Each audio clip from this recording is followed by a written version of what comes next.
I'm an ex-visa officer and I want to talk to you today about how you should answer the questions in your visa interview. A lot of my clients want to know if they should answer the questions in a short way or a long way.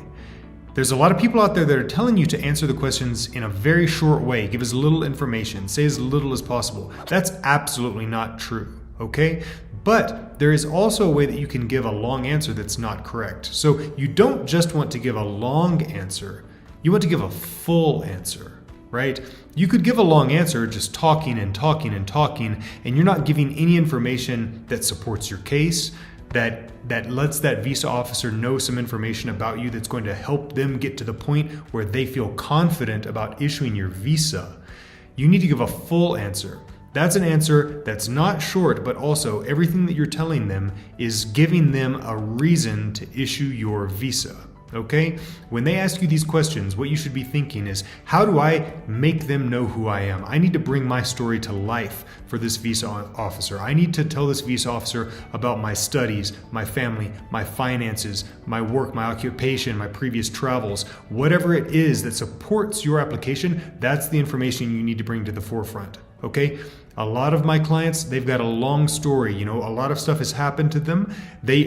Understandably, they want to tell me about this information, and I have to get them to cut to the chase, get to the crux of the matter, and tell me just the important information. Okay, so here's an example of a bad answer. This is a bad long answer. How are you going to pay for your studies?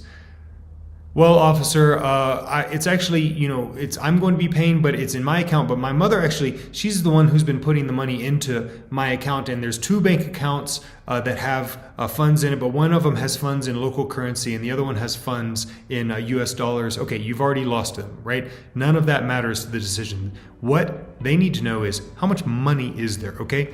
Names on bank accounts, that's all extra information that maybe you'll have to get into later, but a good full answer sounds more like this. Officer, my family is going to pay for this. I have my own funds and my parents are going to be supporting me with their funds. My parents both work as engineers. They make this much money. Our family owns our own home and my mother and father both own their own cars. I've also, just so you know, I've traveled to Europe last year for tourism and also to Canada. Now I'm looking forward to going to the US to study. This is a longer answer, but all the details that you put in there are details that are helping that visa officer get to the point where they can click that issue button for you. And that's how you're going to get your visa issued.